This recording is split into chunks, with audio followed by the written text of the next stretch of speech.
Aujourd'hui, je vais vous parler de GraphQL. Avant ça, je voudrais savoir qui dans la salle a déjà utilisé GraphQL. Il commence à y avoir un peu plus de mains levées qu'avant. Et combien l'ont utilisé en production? Il n'y a quand même pas grand monde encore, hein, mais ça va arriver. Donc mon sujet, c'est une API GraphQL du hype à la production. Pourquoi? Parce que GraphQL, c'est quelque chose que j'ai découvert sur Twitter en voyant énormément de tweets qui en parlaient et en disant que c'était vraiment quelque chose qui allait tuer REST, etc. Donc je me suis dit, il faut essayer. Donc moi, c'est Aurélien. Je travaille à Cap Collectif en tant que CTO. J'étais avant dans une agence web qui s'appelle Joli Code. Je vais vous parler un petit peu du contexte de l'API qu'on a développé. On utilise GraphQL en production depuis 2 ans, et depuis peu, on a mis en place une API publique. Donc Cap Collectif, c'est une civic tech. Donc on développe des applications de participation citoyenne, tout ce qui touche à peu près à la démocratie ouverte. Donc par exemple, ce qui permet de coécrire la loi, ou bien des budgets participatifs qu'on a dans les villes. On s'occupe d'ailleurs du budget participatif de la ville de Nantes. Un petit exemple de ce qu'on a pu faire, c'est le site républiquenumérique.fr. Donc c'était la première co-construction de loi en France, donc une plateforme qui a été demandée par Axel Lemaire du gouvernement Hollande, et sur lequel les citoyens ont pu consulter, modifier, voter pour, contre sur les articles de loi avant même les chambres parlementaires. Et le deuxième exemple, c'est le grand débat national, donc demandé par le gouvernement d'Emmanuel Macron, sur lequel ça a été quand même un assez grand succès. Je pense que c'est la plus grande expérience de démocratie participative au monde.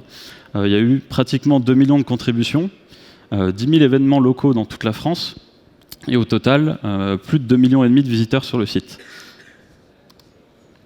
Un peu de concret encore. Pourquoi est-ce qu'on a une API? Tout d'abord pour des choses assez simples. On va avoir des collectivités qui vont vouloir afficher en temps réel des infos de leur plateforme numérique. Donc la ville de Rennes, par exemple, installe une petite roulotte devant la mairie et affiche en temps réel le nombre de votants qu'ils ont au budget participatif. C'est un bon moyen de lier le présentiel et le numérique. Et un autre exemple, ça va être la région Occitanie, qui a développé un portail d'application de participation, et sur lequel, via notre API, ils récupèrent tout leur process. Et un dernier exemple intéressant, c'est ce qu'on a pu mettre en place sur le grand débat. Donc on a fait une page complète de données ouvertes. On a vraiment accordé beaucoup d'importance au fait de mettre en open data toutes les données. Donc vous pouviez télécharger l'intégralité des contributions au format JSON et au format CSV pour toutes les thématiques, et ce qui a permis à beaucoup de monde d'en faire des analyses derrière. On a ici par exemple une cartographie de tous les événements qui ont été dans toute la France, donc en fonction du nombre par région, mais aussi des nuages de mots sur toutes les propositions par rapport à où elles ont été le plus mises en avant. Et on a pu aussi avoir des personnes qui ont utilisé toutes les données pour envoyer au maire de chaque commune l'intégralité des propositions qui avaient été faites par les habitants de la commune. Donc plein de choses intéressantes. Et notre objectif, en mettant à disposition une API, c'est de permettre à tout le monde de récupérer ces données en temps réel, et du coup de pouvoir faire toutes ces analyses en temps réel, et puis de vérifier de manière transparente qu'il n'y a pas eu de manipulation de données ou ce genre de choses. Alors parlons un peu maintenant plutôt du sujet. La création de GraphQL, ça part d'un constat qui est que la récupération de données, c'est quelque chose de vraiment difficile. Pourquoi? Parce qu'on a avant, les applications, c'était globalement le serveur rend la page à partir des données terminées.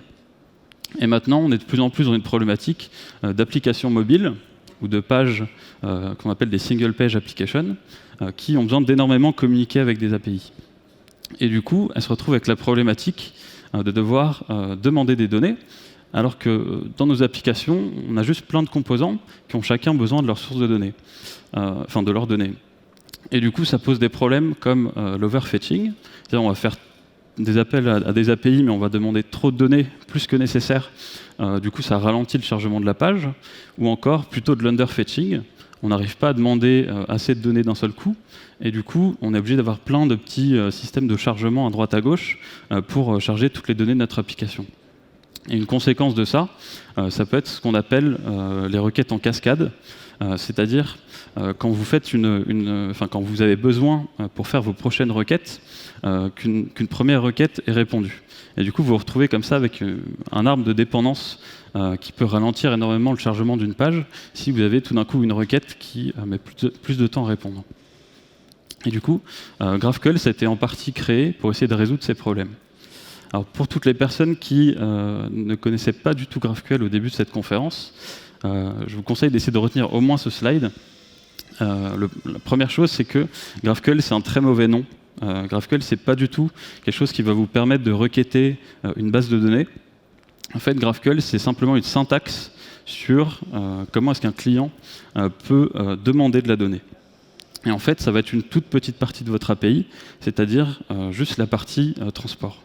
Ça va être totalement indépendant de votre back-end derrière, de l'implémentation que vous allez avoir. GraphQL, qu'est-ce que c'est ? C'est une façon différente de modéliser une API.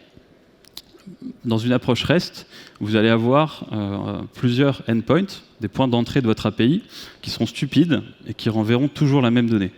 En GraphQL, au contraire, vous n'aurez qu'un seul point d'entrée, mais par contre, vous allez pouvoir appeler ce point d'entrée en lui demandant ce que vous voulez, et lui va être capable de le rendre de la façon dont vous le souhaitiez.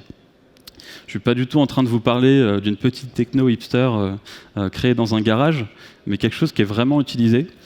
C'est utilisé par Facebook depuis 2012 pour leurs applications mobiles, et très bientôt même sur le site principal.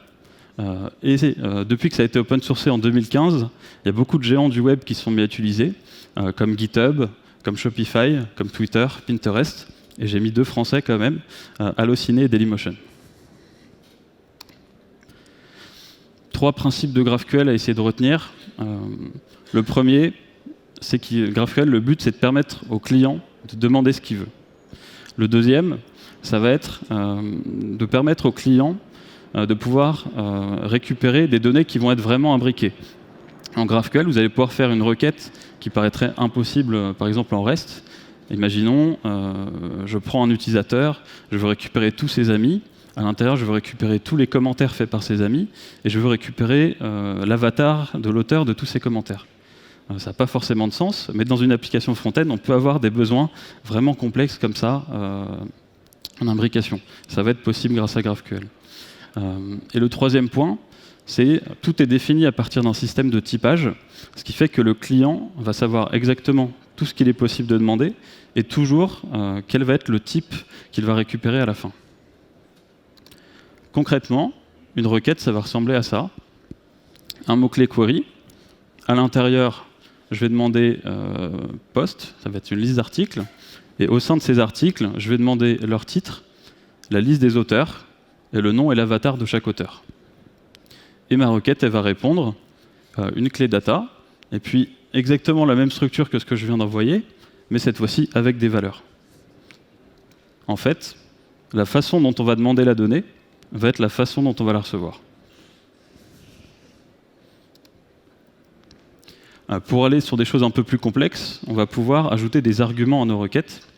Et du coup, si je suis intéressé uniquement par le fait de récupérer l'article de blog qui a l'ID 1, je vais pouvoir ajouter un argument ID et préciser ce qui m'intéresse, c'est uniquement le premier. Je vais pouvoir demander mes infos à l'intérieur. Et si je veux faire juste une prévisualisation des commentaires, je vais pouvoir ajouter un argument first et dire je veux seulement récupérer les 2 premiers, le reste ne m'intéresse pas. Tout ce système d'arguments va vous permettre de faire toute la logique classique de tri, de pagination, de filtre, etc. Ce qu'il faut apprendre avec GraphQL, c'est à penser non plus en endpoint, mais en termes de graphe. Et dans ce graphe, en termes de schéma, un schéma qui représente le graphe, et vous allez avoir 3 types principaux. Le premier type, c'est le type query, qui va permettre la lecture. Le deuxième, c'est mutation, qui va permettre l'écriture. Et le troisième, ça va être subscription, qui va vous permettre d'enregistrer pour recevoir des événements de la part du serveur. Ça va servir à tout ce qui est temps réel. On va surtout voir aujourd'hui le type query et un petit peu le type mutation. Alors, concrètement, vous allez devoir modéliser ce schéma de tout ce qui est possible de récupérer. Donc, en premier lieu, on va définir les types qui correspondent aux données qui peuvent être demandées. Donc, dans mon API, je vais exposer ici des utilisateurs. Ces utilisateurs vont avoir un nom et un âge. Pour chacun, je vais devoir préciser le type scalaire. Est-ce que c'est un entier? Est-ce que c'est une string? Pareil, pour mon type article de blog, il va avoir un titre, et puis il va avoir une liste d'auteurs qui seront une liste d'utilisateurs. Je vais pouvoir indiquer qu'un champ est obligatoire, c'est-à-dire non nul, en mettant un petit point d'exclamation à la fin du type. Et une fois que j'ai fait toute cette phase de modélisation de mes types, eh ben, je vais devoir m'occuper de mes points d'entrée. Donc pour ça, je vais prendre mon type query et je vais dire ce qu'il est possible de demander à la racine d'une requête. Ça va être soit post au pluriel qui va vous renvoyer un tableau avec tous les articles de blog, soit post au singulier, mais par contre vous devrez passer un ID qui sera obligatoire et ça vous renverra cette fois-ci un seul article de blog. J'ai été très vite sur l'implémentation, sur le design du schéma, parce que c'est un peu long, il y a beaucoup de choses à apprendre. On va y revenir un peu après. Je vais vous montrer comment est-ce qu'on peut implémenter du GraphQL. Ici, vous avez l'exemple d'un Hello World avec l'implémentation en Node.js, qui est vraiment la référence des implémentations, qui a été développée par Facebook. Et la plupart des autres langages, normalement, se calent strictement sur cette référence pour leur implémentation. Ce qui fait que ça a été assez rapide d'avoir des implémentations GraphQL dans tous les langages, que ce soit en PHP, Python, Ruby, JavaScript ou plein d'autres. Pour ceux qui ont assisté à la démo d'API Platform ce midi, par exemple, API Platform supporte aussi le GraphQL. Mais concrètement, notre implémentation, c'est une simple fonction qui va prendre en entrée le schéma qu'on vient de modéliser, la requête de l'utilisateur, et en troisième paramètre, les résolveurs, c'est ce qu'on va voir juste après, qui vont permettre d'implémenter notre API. Vous aurez les slides sur Internet, donc vous n'êtes pas obligé de faire des photos. Alors, un résolveur, qu'est-ce que c'est? Eh bien, en fait, c'est une fonction avec laquelle on va expliquer à GraphQL comment résoudre un champ. Donc j'avais, dans mon exemple, permis de demander un post à la racine de mon schéma, donc dans le type query, et du coup, je vais devoir définir une fonction, un résolveur, qui sera query.post et qui va expliquer comment résoudre ce champ. Et du coup, à l'intérieur de ce résolveur, vous allez mettre tout votre code métier, c'est-à-dire comment est-ce que j'arrive à récupérer un article à partir de ma base de données. Oui, c'est ça, à partir de ma base de données, en utilisant l'argument envoyé par le client. C'est ce que je fais ici, via une variable contexte qui vous permet de partager tous vos services, tout ce que vous voulez, entre tous vos résolveurs. Et ensuite, je vais devoir continuer mon implémentation en expliquant comment est-ce que je peux récupérer le titre à partir d'un objet post et comment je peux récupérer le nom d'un utilisateur et son avatar. Donc la plupart du temps, ça peut être comme ça, des simples appels à des getters ou encore une fois, des appels à des services. En fait, une implémentation de GraphQL, c'est quelque chose de une implémentation qui va être assez naïve. C'est comme ça quelque chose de très très simple.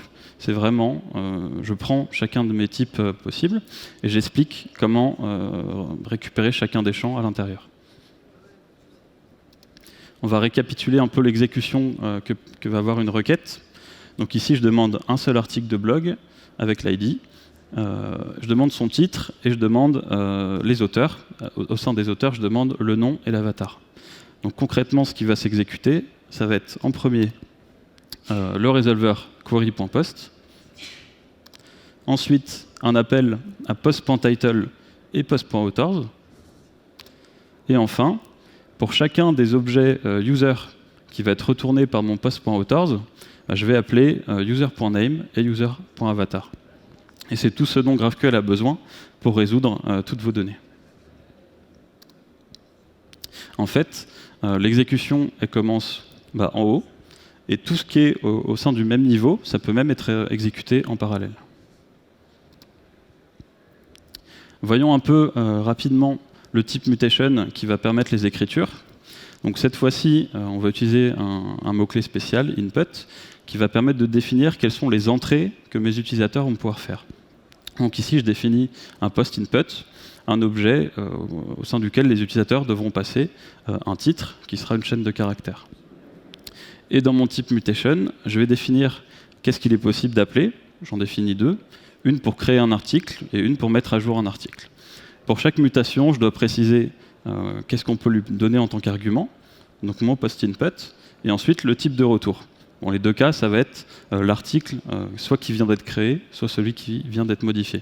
C'est vraiment intéressant de pouvoir modéliser les types de retours de nos mutations comme ça, et surtout, ça réutilise le schéma existant, les résolveurs existants qu'on a définis avant. Je vais vous parler un peu du front-end avec GraphQL, parce que le front-end, c'est pas du tout un petit sujet, c'est vraiment le front-end qui a poussé la création de GraphQL. Il y a deux clients qui sont les plus connus. Le premier, c'est Relay, qui est toujours développé par Facebook, qui est utilisé chez eux. Et le deuxième, c'est Apollo, qui est plutôt utilisé par la communauté. Et ces frameworks-là, ils vont permettre d'intégrer facilement votre API GraphQL dans votre client. Dans ce cas-là, c'est React. Et du coup, ça ressemble à ça. Le concept, ça va être, si on reprend le problème de tout à l'heure, de pouvoir en fait définir les dépendances de nos composants directement à l'intérieur. Donc en fait, je vais dire mon composant React post, il va avoir besoin sur le type GraphQL post des données titre et body, son titre et son contenu. Et avec ça, je peux faire mon rendu React tranquillement. Et en fait, ça va être Relay qui va s'occuper tout seul d'aller fournir la donnée à vos composants React. Il n'y a rien de magique. En fait, vous définissez un composant racine qui va s'occuper de la requête, et Relay, il va simplement lire tous les fragments, toutes les dépendances de données que vous avez mis en dessous, et à partir de là, il va être capable de générer automatiquement la requête GraphQL. Et ce système-là, c'est ce qui permet vraiment d'avoir une expérience front-end qui est assez incroyable. Pourquoi ? Parce que vous avez supprimé au moins 70% du code qui correspond au fait d'aller récupérer la donnée. Chez nous, c'est ce qu'on a eu. On est passé de beaucoup de logique avec Redux sur du Relay. On avait vraiment 70% de lignes de code en moins. Et surtout, du coup, beaucoup moins de maintenance, beaucoup de possibilités d'erreurs, etc. Donc là-dessus, ça va être vraiment un point vraiment qui va plaire à vos développeurs front. Vous allez pouvoir aller assez facilement vers des pratiques assez modernes, comme de l'UI optimiste ou alors du cache client. Et un autre point super intéressant, si vous utilisez Flow ou TypeScript, c'est qu'à l'aide du schéma GraphQL, comme il est fortement typé, vous allez pouvoir générer directement tout votre typage et du coup avoir, avec un effort de maintenance qui est de 0, des composants React qui vont être typés à 100%. Et plus globalement, c'est vraiment les développeurs front-end qui, en général, vont apporter le changement et demander à vos entreprises d'utiliser GraphQL. Et chez nous, c'était la même chose. Et chez Facebook aussi. En fait, ils ont rendu GraphQL open source parce qu'ils voulaient rendre Relay open source.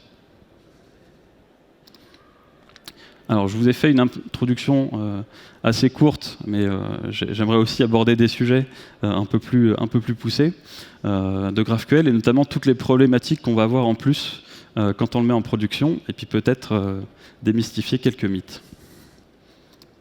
Alors, le premier, c'est que si vous avez du mal à designer une API REST et que tout le monde la trouve naze, GraphQL ne va pas résoudre votre problème.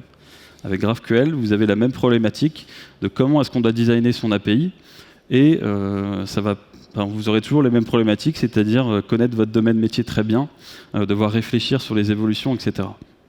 Et en plus de ça, il va falloir que vous appreniez toutes les possibilités qu'offre GraphQL. Il y en a plusieurs que je n'ai pas montrées dans le design, et arriver à choisir laquelle vous allez prendre à chaque fois.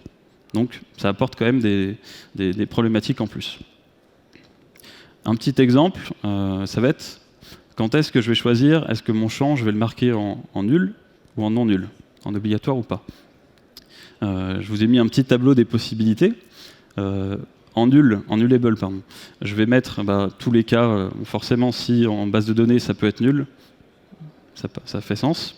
Mais aussi par exemple si j'ai une dépendance à un service externe. Celui-ci peut ne pas répondre, du coup, on va utiliser NewLabel. Et s'il y a une chance que dans le futur, ça évolue, on ne sait jamais, prenez pas de risque, marquez ça comme nul. Et dans tous les cas, la plupart du temps, quand vous avez une relation, un objet peut toujours être supprimé, disparaître, etc. Pour les relations entre les objets, on utilise souvent le NewLabel. Par contre, dès que vous avez quelque chose qui ne fait pas sens, c'est-à-dire un article de blog sans titre, a priori, il y a peu de chances que ça doive exister. Dans ce cas-là, vous allez vraiment pouvoir utiliser les types non nuls, histoire de marquer aux utilisateurs de votre API, ceci c'est vraiment obligatoire, ça fait vraiment partie de mon code métier. Et du coup, ça va être majoritairement le cas pour des types scalaires. Donc je vous prends cet exemple pour vous montrer à quel point on peut avoir de la complexité dans le design de son schéma. Mais globalement là-dessus, le conseil que je peux vous donner, c'est de vous inspirer des API publiques existantes. Il y en a deux, deux principales, Shopify et GitHub. L'API de GitHub elle commence à avoir, je crois que ça doit avoir au moins 1 an que c'est public pour leur version 4. C'est vraiment super intéressant de regarder ça. Pourquoi ? Parce que vous avez accès à tout le changelog de l'API depuis le début. Et du coup, on peut regarder et voir toutes les erreurs que GitHub a fait dans son schéma, tous les changements bloquants qu'ils ont dû apporter. Et c'est vraiment intéressant de regarder ça. Et le deuxième, c'est Shopify, qui a open sourcé le guide des pratiques qu'ils ont en interne. Et du coup, nous, on essaye d'appliquer les mêmes règles que chez nous. Un autre point sur le design, ça va être cette fois-ci utiliser les expériences de Facebook. Donc ils ont fait une espèce de spécification qui va être une surcouche à GraphQL sur un ensemble de pratiques qu'ils vous conseillent d'adopter. Ça s'appelle la Relay Specification. Et ça ajoute 3 nouveaux concepts.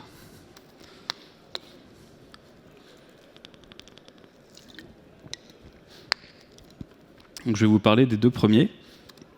Alors, le premier, c'est Global Object Identification. Donc, le concept est simple. Je vais associer un ID à chaque élément de mon graphe et permettre, juste à partir d'un ID, de pouvoir récupérer n'importe quel élément de mon graphe. Comment je le modélise dans mon schéma ? J'ajoute une interface Node qui va dire mes objets devront avoir un champ ID qui sera unique. Et ça ne sera pas unique comme simplement une clé primaire de type entier, par exemple. Ça va être vraiment unique parmi tous vos types. Donc si vous utilisez déjà des UID, par exemple, ça peut être simple. Si vous êtes sur des clés primaires qui sont des entiers, il faudra modifier ça, on va voir tout à l'heure. Et du coup, ensuite, vous faites implémenter cette interface à tous vos objets métiers principaux afin de pouvoir les récupérer. Comment est-ce que je les récupère ? J'ajoute un champ Node dans mon type query. Ce champ va juste simplement prendre un argument ID et me retourner une interface Node. Et comment ça s'utilise ? Comme ça. J'appelle mon champ Node, je précise mon ID, et je dis, si le type retourné est un utilisateur, alors récupère-moi le champ username et le champ avatar. Et ça fonctionne bien. Alors un petit conseil sur comment mettre en place ces ID globaux, vraiment parmi tout votre graphe, ce qui est utilisé par GitHub et chez Facebook aussi, je crois, en fait, c'est de sérialiser un petit objet qui va contenir le type dans votre schéma, la clé primaire de l'objet, et de modéliser ça sous forme de string en faisant un petit base 64. Donc déjà, ça permet d'éviter tout risque de collision.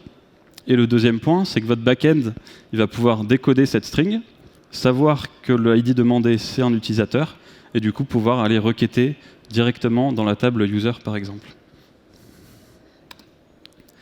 Deuxième pattern qu'on va voir ensemble, c'est connection. Ça a été un petit peu évoqué tout à l'heure. C'est un pattern qui va permettre la pagination qui va permettre de gérer les listes et la pagination à l'intérieur. Et du coup, ça a plusieurs caractéristiques en plus de la pagination, comme le fait de pouvoir demander le total d'éléments dans ma liste et de savoir par rapport à la sélection où j'en suis, est-ce qu'il y a des éléments qui seraient au-dessus ou des éléments qui seraient en dessous. En plus de ça, vous allez pouvoir requêter le curseur qui va vous servir à paginer et éventuellement ça arrive qu'on ait des chances supplémentaires sur nos relations. Par exemple, si j'ai une relation entre deux amis, j'ai peut-être envie de stocker la date à laquelle ces personnes sont devenues amies. Ça va être possible de modéliser ces informations supplémentaires qu'on peut avoir au sein d'une liste. Le dernier point, c'est de rendre les curseurs opaques afin de pouvoir changer l'implémentation back-end s'il faut. Je vous conseille d'utiliser ce format. Pourquoi ? Parce qu'il est vraiment standard dans la communauté GraphQL, il est utilisé par l'API GitHub, et il permet à vos clients GraphQL, comme Relay, de gérer automatiquement la pagination via ce standard-là. Donc de vous générer tout le code nécessaire, plutôt d'avoir besoin du minimum de code possible pour faire marcher votre pagination. Petit exemple, ici je vais demander une liste d'amis, je vais demander seulement les 2 premiers amis, mais après mon curseur de pagination. Au sein de cette liste, je vais demander combien j'en ai, total count, il y en a 3. Je vais demander mes faces, et au sein de mes faces, je vais demander mes utilisateurs et le nom de cet utilisateur avec son curseur de pagination. Et je vais avoir accès à cet objet supplémentaire qui est PageInfo, sur lequel je vais pouvoir demander quel est le curseur de fin de ma pagination actuelle et est-ce que j'ai une page derrière. Ici, je suis déjà à 3 éléments sur 3, donc j'en ai pas. Alors, une autre problématique qui a été abordée aussi dans une conférence précédente, le versionning d'API. Alors, un GraphQL a été annoncé comme étant, en fait, il n'y a pas besoin de le versionner. Pourquoi ? Comme c'est le client qui demande ce qu'il veut, si vous ne modifiez pas les champs existants, vos requêtes continueront de renvoyer la même chose. Il n'y a pas de souci, vous pouvez ajouter des nouveaux champs. En fait, ça n'impactera jamais les utilisateurs existants. Donc c'est un bon point, mais c'est quand même quelque chose de très difficile à faire. Chez Facebook, ils y arrivent. Ça fait plus de 4 ans qu'ils ont un schéma en production. Il y a des centaines de milliers de types à l'intérieur, il y a des centaines d'ingénieurs qui travaillent dessus, et ils ont réussi à faire aucun changement bloquant.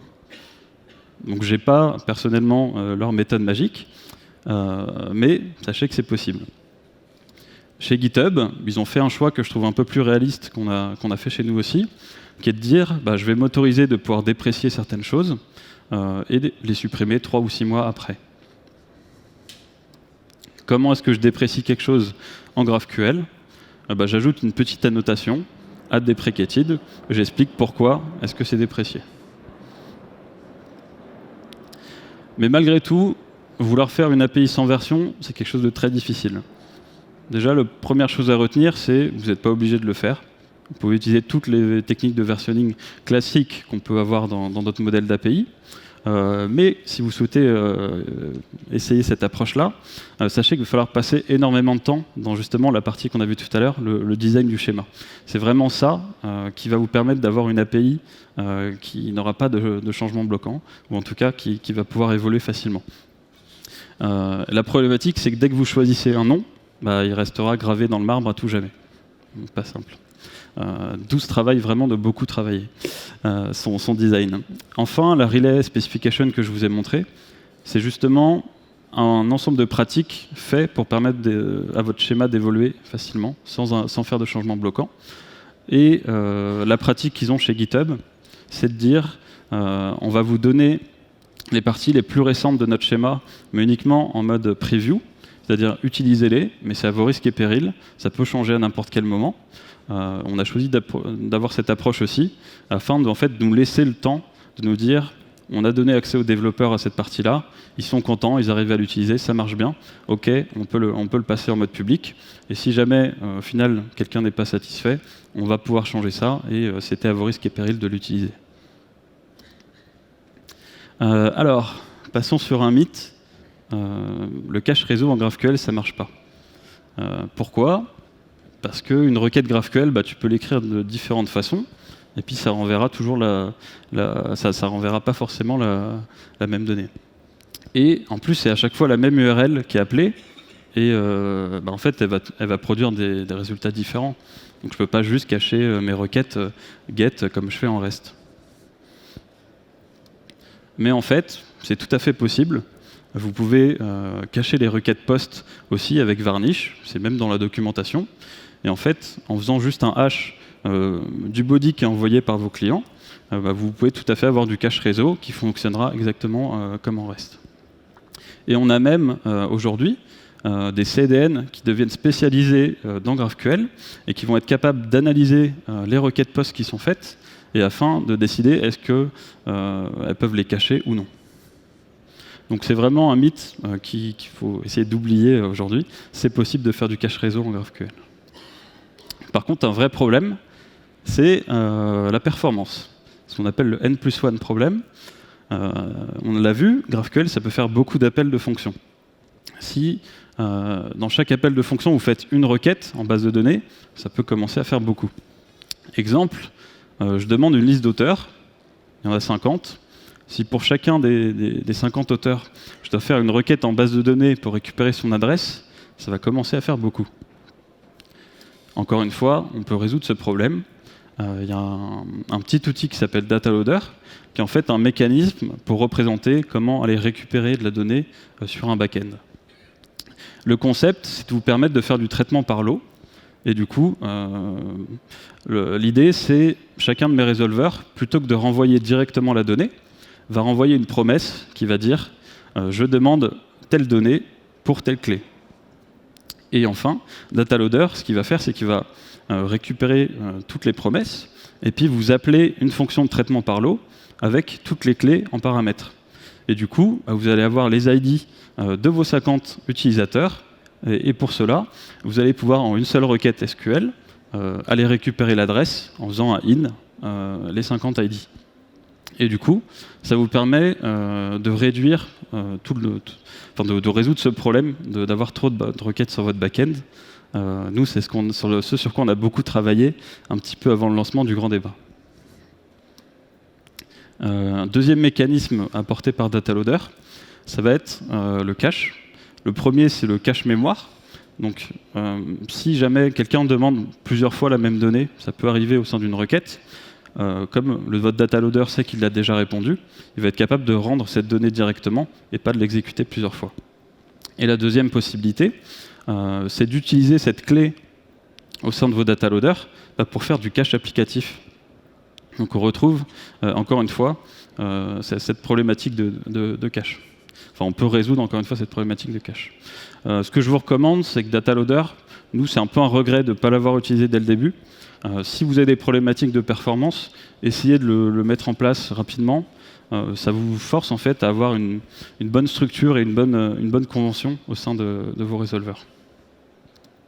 Alors, un autre sujet, la sécurité. Donc il y a deux parties.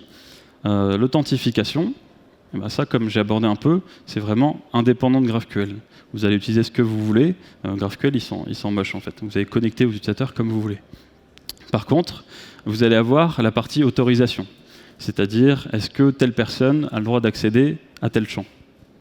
Et bien ça, la plupart des implémentations GraphQL vont vous fournir des petits helpers afin de gérer ces contrôles d'accès. Et par exemple, vous allez pouvoir dire seul un utilisateur connecté et admin peut accéder aux emails de mes utilisateurs. Et du coup, pensez dans votre schéma à définir le champ email comme étant nullable, parce que pas tout le monde ne pourrait y accéder. Un autre problème de sécurité qu'on peut avoir, ça va être les attaques des DOS. Donc typiquement, ça va être quelqu'un qui va essayer de consommer trop de ressources au sein d'une requête. Quelqu'un qui essaierait par exemple de demander la liste des amis, de tes amis, de mes amis, etc.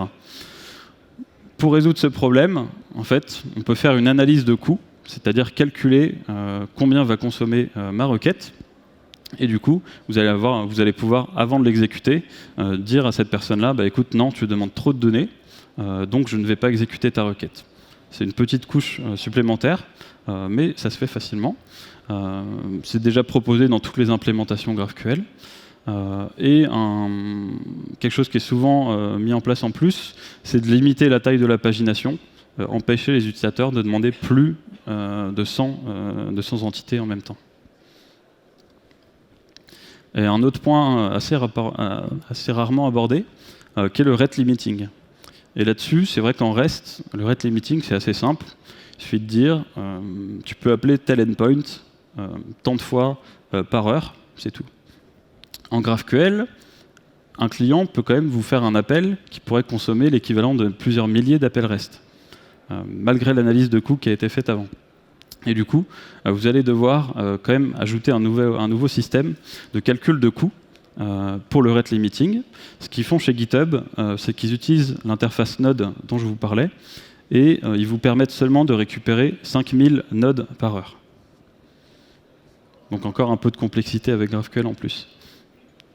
Le monitoring, ça c'était notre réaction la première fois qu'on a utilisé GraphQL en consultant notre outil de monitoring. Avant, on avait plein d'appels, on avait plein de transactions qui étaient référencées, et après, on n'en avait plus qu'une seule sur chaque appel GraphQL. Mais c'est globalement un faux problème. Ça peut se résoudre très facilement. Si vous êtes sur une API interne, ajoutez un nom au sein de chacun de vos requêtes, et vous utilisez ensuite ce nom-là en tant que nom à votre transaction de monitoring. Ça se fait assez facilement. Et du coup, vous retrouvez exactement le même workflow que vous avez avant.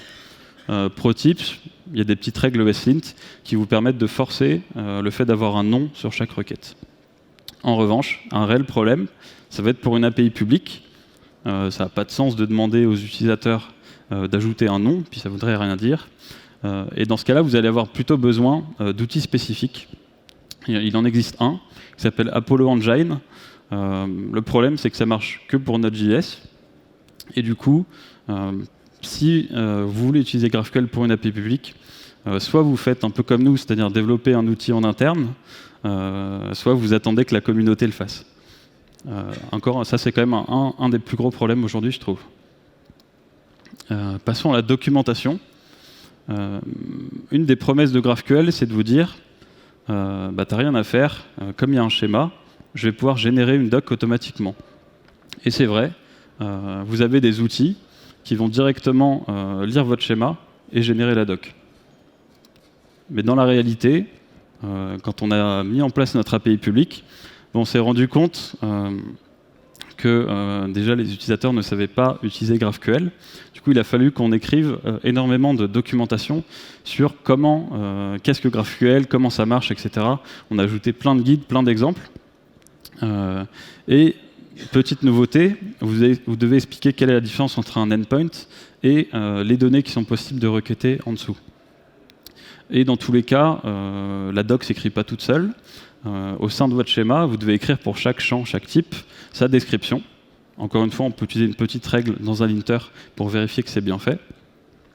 Et au final, on n'a même pas utilisé les outils de la communauté pour générer notre doc. On a développé notre propre outil. Mais le résultat est plutôt sympa. On a une doc, c'est pas très beau, mais qui est parfaitement générée automatiquement, donc elle est toujours à jour. Et en plus, au sein de notre documentation, on a ajouté GraphQL, qui est un IDE graphique pour faire des requêtes. Donc ça permet à n'importe qui de pouvoir tester l'API directement sur le site, comme ça, et du coup de requêter des données live. Je trouve que ça a demandé pas mal de travail de créer cette documentation, mais le résultat aujourd'hui est vraiment là et super satisfaisant. N'hésitez pas à aller regarder granddébat.fr/développeur pour voir à quoi ça ressemble. Je vais finir sur quelques feedbacks avec 2 ans d'utilisation. GraphQL, c'est quelque chose de très rapide à prototyper. Chez nous, ça nous a pris 2 jours à avoir quelque chose d'existant, quelque chose qui fonctionne, et après 1 semaine pour avoir refait une petite partie de l'application de l'API backend en GraphQL. Et du coup, vous pouvez vraiment très facilement le tester. Donc n'hésitez pas à vous faire votre propre avis. Aujourd'hui, on l'utilise vraiment pour développer toutes nos fonctionnalités, et ça s'intègre assez bien devant du code existant. Vous pouvez avoir une API GraphQL, il y a pas mal de monde qui fait ça, qui va ensuite taper sur des API REST. Et être un moyen d'aller chercher la donnée dans plein de microservices, par exemple. Les développeurs front, ils adorent le fait que ça leur simplifie la vie énormément. Les développeurs back, ils aiment bien le fait d'avoir à gérer un schéma et plus avoir à gérer plein d'endpoints à maintenir avec des groupes de sérialisation différents à chaque fois, etc. Et puis, c'est bien connu, les développeurs back, ils aiment les nouveaux challenges, et c'est vrai que GraphQL en a pas mal à apporter. Enfin, quand même, restez vigilant. Si vous voulez vraiment faire une API publique, Ça demande beaucoup de travail. GitHub le fait, donc on était assez confiant en partant là-dessus, et on l'est toujours aujourd'hui avec la sortie de l'API. Je vous remercie.